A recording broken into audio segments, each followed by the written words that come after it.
Hi everyone, welcome back to the channel. In our today's video, we are going to discuss another high level puzzle. Pause the video here, try solving this question. Ideal time to solve this question is 20 minutes.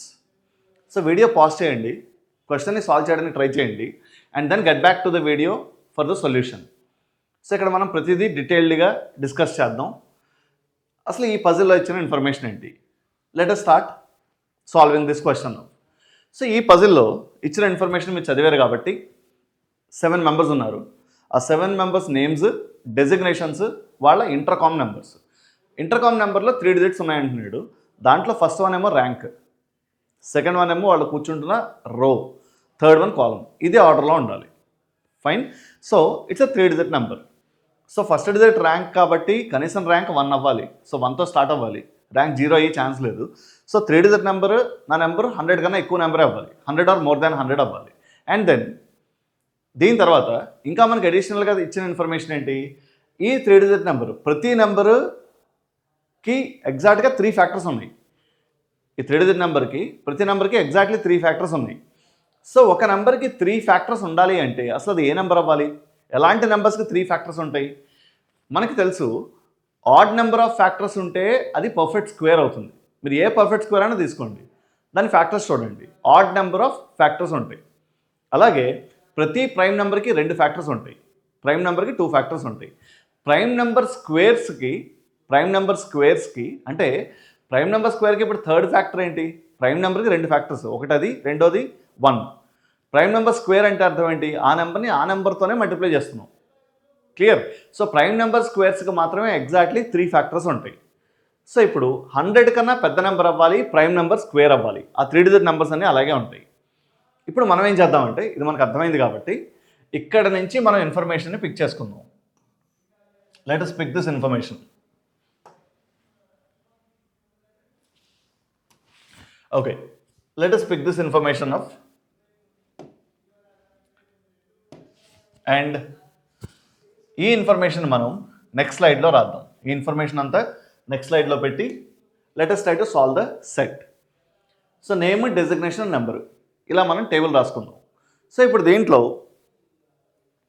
3 digit perfect squares అవ్వాలి కాబట్టి అసలు ఎన్ని 3 digit perfect squares ఉన్నాయి? 3 digit prime squares. Okay, 3 digit number అవ్వాలి, prime number square అవ్వాలి. Let me start with 121, 11 square, 13 square, 17 square, and then 19 square, 23 square, 29 square, 31 square. ఎగ్జాక్ట్గా 7 వచ్చాయి. So 7 numbers ఇలా ఫిట్ అయ్యాయి. ఇప్పుడు ఫస్ట్ డిజిట్ ఏమో ర్యాంక్, సెకండ్ డిజిట్ రో, థర్డ్ డిజిట్ కాలం. ఈ మూడింటిని దృష్టిలో పెట్టుకుని ఇప్పుడు మనం సాల్వ్ చేద్దాం.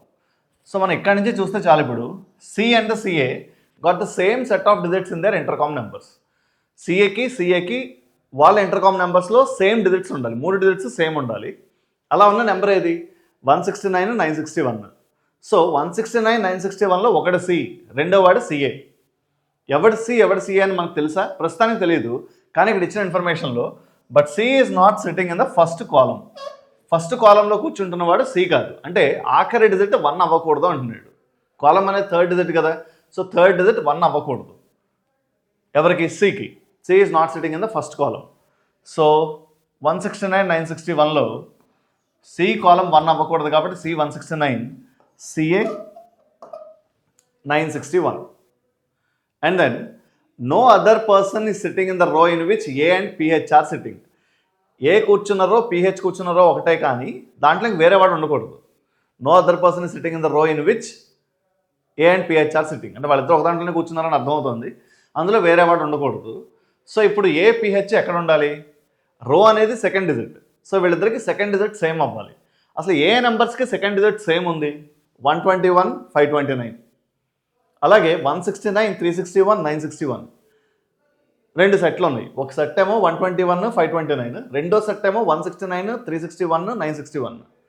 అయితే వాళ్ళిద్దరూ కూర్చున్న రోలో ఇంకెవరో ఉండకూడదు కదా. అంటే సెకండ్ డిజిట్ సేమ్ ఉన్న నెంబర్స్ రెండే ఉండాలి, అందులో ఒకటి ఏ అయితే రెండోది పిహెచ్ అవ్వాలి. సో ఇప్పుడు ఇది ఏ అయితే ఇది పిహెచ్ అవ్వాలి, ఇది ఏ అయితే ఇది పిహెచ్ అవ్వాలి. ఈ పర్సన్ ఎవరో మనకి తెలిసాక మనం దాన్ని టేబుల్లో రాద్దాం. ప్రస్తుతానికి అయితే తెలియదు. నెక్స్ట్ ఇచ్చిన ఇన్ఫర్మేషన్ ఏంటి? ఈ the MD got the number in which all the digits are in ascending order from left to right. Name E, designation MD, ఈ రెండు విషయాలు తెలుసు. తనకు వచ్చిన ర్యాంక్ డిజిట్స్ అన్ని అసెండింగ్ ఆర్డర్లో ఉన్నాయి. అసలు అలా ఎన్ని డిజిట్స్ జరిగింది, ఎన్ని నెంబర్స్కి జరిగింది? 169లో అన్ని అసెండింగ్ ఆర్డర్లో ఉన్నాయి, కానీ వీడు సి, వాడు బి, కాబట్టి వీడు కాదు. అలా ఉన్న ఇంకొక నెంబర్ ఏదైనా ఉందా? 289. So 289 name of the person B and name of the person E. Okay, name of the person E, designation of this person is MD.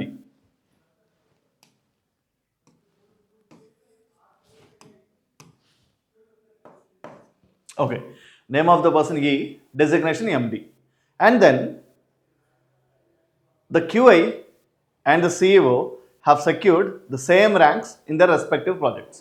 QI కి తన ప్రాజెక్ట్లో ఏ ర్యాంక్ వచ్చిందో CEOకి తన ప్రాజెక్ట్లో ఆ ర్యాంక్ వచ్చింది. అయితే ర్యాంక్ అనేది ఫస్ట్ డిజిట్. సో క్యూఐకి సిఈఓకి ఫస్ట్ డిజిట్ సేమ్ ఉండాలి. అలా ఉన్న నెంబర్లు ఏమున్నాయి? ఈ రెండే ఉన్నాయి, 121, 169. సో ఖచ్చితంగా వీళ్ళిద్దరిలో ఒకళ్ళు క్యూఐ అయితే రెండో పర్సన్ సిఈఓ అవ్వాలి. అంటే వీళ్ళ డెసిగ్నేషన్ క్యూఐ సిఈఓనే అవ్వాలి, కాబట్టి వీళ్ళిద్దరిలో పిహెచ్ ఉండడు. ఫైన్. సో ఖచ్చితంగా ఈ పర్సన్ ఏ అవ్వాలని ఇప్పుడు అర్థమైంది. ఈ పర్సన్ ఏమో పిహెచ్ అవ్వాలి. సో వీళ్ళిద్దరిలో ఒకడు క్యూఐ అయితే రెండో వాడు సిఈఓ.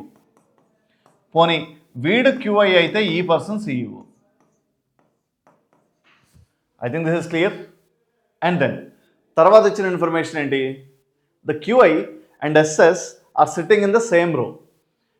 ఎస్ఎస్ ఇప్పటివరకు మనం రాయని డిజిగ్నేషన్. క్యూఐ ఎస్ఎస్ సేమ్ రోలో కూర్చోవాలి. సేమ్ రో అవ్వాలి అంటే సెకండ్ డిజిట్ సేమ్ అవ్వాలని అర్థం. సో క్యూఐ, ఒకవేళ ఇది క్యూఐ అయితే సెకండ్ డిజిట్ సేమ్ అయింది పిహెచ్, అంటే ఇది క్యూఐ అవ్వడానికి ఛాన్స్ లేదు. సో ఈ పర్సన్ సిఈఓ అవ్వాలి, ఈ పర్సన్ క్యూఐ అవ్వాలి. క్యూఐకి ఎస్ఎస్కి సేమ్ రో. సో క్యూఐ 6 కాబట్టి ఎస్ఎస్ 6 అండ్ మిగిలిపోయిన డెసిగ్నేషన్ ఎంఈ. సో ఇది పూర్తయింది. నా we need to find the names of these persons.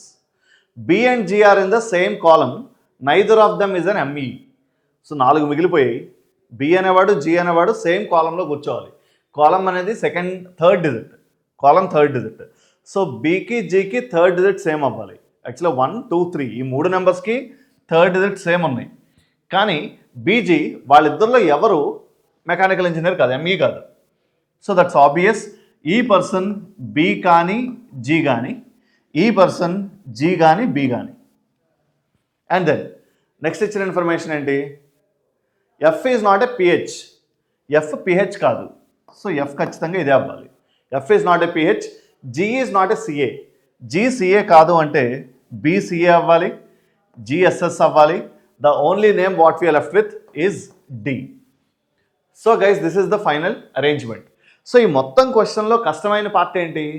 ఒక నెంబర్కి 3 ఫ్యాక్టర్స్ ఉన్నాయి అనేది పట్టుకోవడమే కష్టం.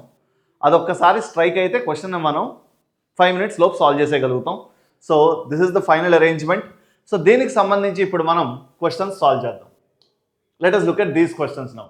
What is the sum of the digits of the rank, row and column of CEO? So CEO intercom నెంబర్లో ఉన్న డిజిట్స్ అన్ని యాడ్ చేస్తే ఎంత వచ్చింది? CEO ఎవరు? ఏ. డిజిట్స్ అన్ని యాడ్ చేస్తే ఎంత? 4.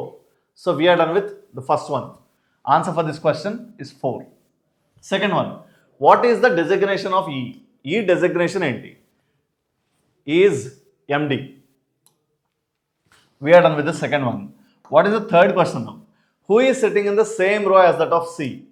C కూర్చున్న రోలో ఎవరు కూర్చున్నారు? రో అనేది ఎన్నో డిజిట్? Second digit. సితో పాటు సేమ్ రోలో కూర్చుంటున్న వాళ్ళు ఎంతమంది? ఇద్దరు. So your answer will be G along with B. So answer for this question is G and B. So guys, this is the final arrangement. Thank you so much. See you all soon in the next video.